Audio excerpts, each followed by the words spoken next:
Long just a tick under 300 on the year, 298. And looks at strike three. Good pitch there by Reagan Krause. 9 that as it pertains to softball. Look at some of the networks and the connections you can make from here. As Gall, did she get the tag? Yes, she did. Good play there by Ava Gall. To the left side a bit, maybe showing that Ava got some of that. Either way, there's the ground outs from Mailer as she retires Bird for out number 3. It's a 3 side, which has been awesome to see even after the late game. Here's a roller fielded by Flannery for out number 1. Which was an infield hit. Otherwise, a couple strikeouts, a couple groundouts.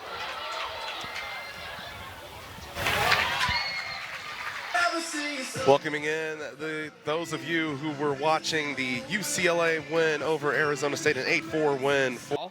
Almost in the exact same spot, just a couple innings prior. A little bit off the end of the bat into shallow right will be caught by Wong.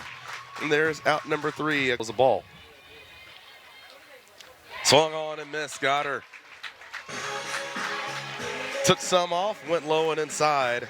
And there's out number 1. In terms of ERA collectively in the country.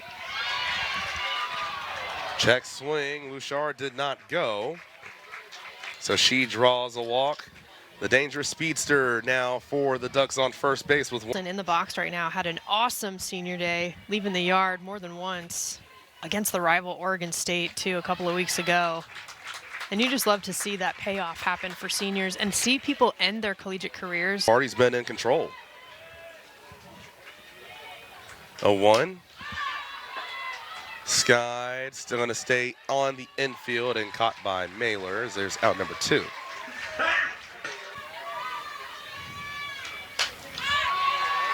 Sky, foul territory, Mailer, Chan. It's going to be Kira Chan over there for out number 3. So Reagan Krause works around the 2 walks, leaves him stranded. Check swing again. Did she go? Yes, she did. So says Eric Hawthorne behind the plate. And there is the 3rd strikeout now of the day. Program 2020 all the way till now. Skied into the air. Wind's going to blow it back over more towards center field, where Carlson will make the grab. Emily Jones would be next for Stanford. And there's strike 3, got her looking. That is 8 straight retired now. Awesome scene here. The seniors being honored for Stanford. Even the team manager as well got a part of the celebration. And of course, I think the thing for me that's so great is not even just the players themselves, the support staff, right? The parents, the brothers, the sisters, you name it, all being a part of it. It really Exactly. And finding a way to win that one and move on. That one hit hard, but caught. So Flannery continues to put good bat on the ball, but doesn't get the result there that she'd want.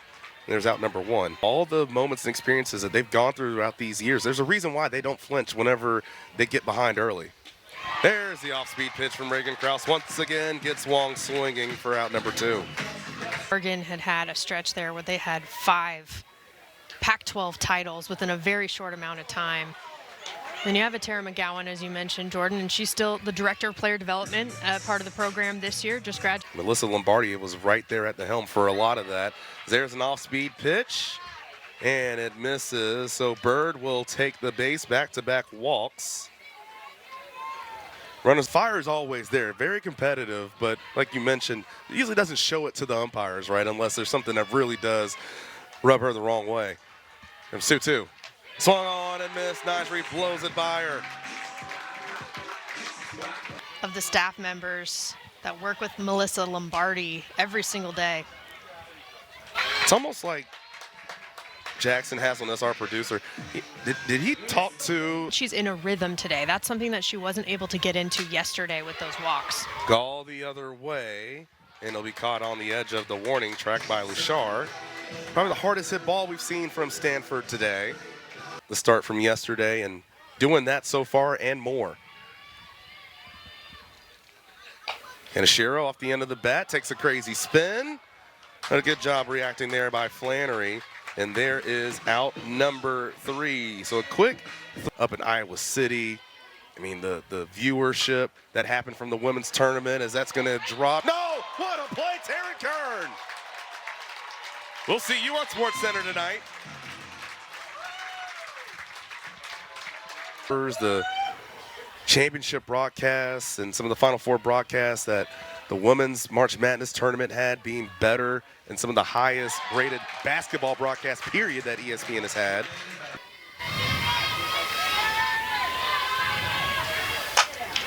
Hits one well to right. Lim going back and has got it right in front of the warning track. Homer to take the lead in that game.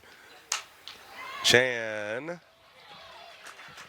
Little liner will be caught by Flannery. There's out number 1. Harder. This is really a relaxed sport to have success. Flannery again, 2 down. We talk about that with him.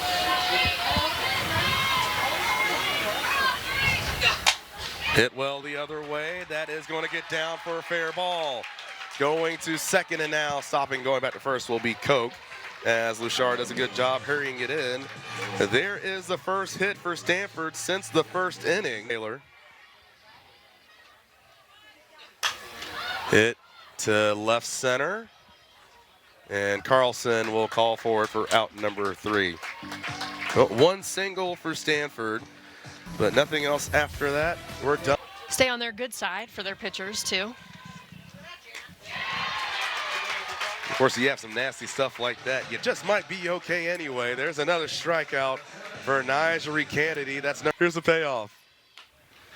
Popped up.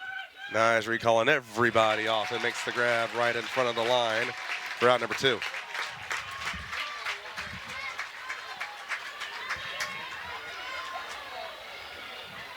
Defense. But even then, the levels of communication and what you're communicating can also translate differently. Here comes Ava Gall, makes the grab for out number 3. We continue to cruise along. Senior day between those 2. Good eye, Caitlin Lim. She is aboard. There is that first free pass of the day for Stanford, and Taryn Kern will come to the plate. The least amount of walks given up in the Pac-12. Pulled the string on her, got her out in front. Elise Sokolski really pumped up about that strikeout.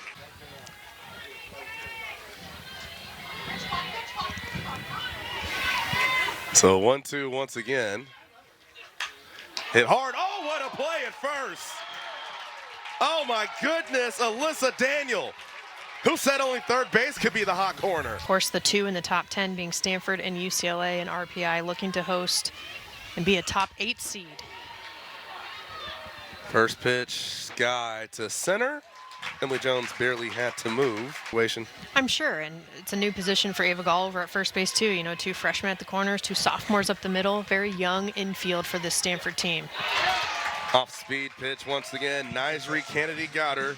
Strikeout number 4 for her. We talked about how Sokolski really was on a roll. Well, Nizri Kennedy has been on one herself.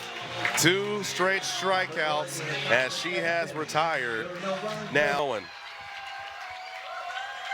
this will help set the tone here in the bottom of the 7th right now. Payoff. Got her.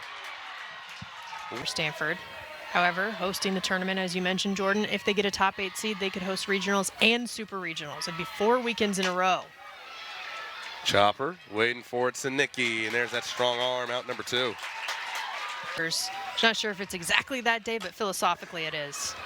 Hit over to left. Luchar under it, and Oregon will be able to take 1 game out of this series, a very big one as we talked about, because now that will help them move up to 3rd for the Pac-12 tournament. Every single game matters, and Sokolsky was outstanding in the circle today on that journey to get this W, to take them and some of this momentum into that Pac-12 tournament. They're going to stay in Palo Alto. Yeah, that's an absolutely great win for Oregon, because you talk about it, they could have easily been a little bit nervous, right? You get off to an early lead again, but you could have had that feeling of, well, we've been here before with these first 2 games against Stanford. But you mentioned it. I mean, the way that Sokolsky was in the circle really shut things down and kind of held it there, while the defense also helped her out a lot there as well, too. Just the 2 hits, enough to get the 1 run, but the clean defense with the 0 in the E column also getting it done for Oregon. 23rd game with no errors. Well, as Jenna mentioned, these 2 teams will still be playing on this field next weekend coming up, as the Pac-12 tournament will be right back here at Smith Family Stadium as another Pac-12 regular season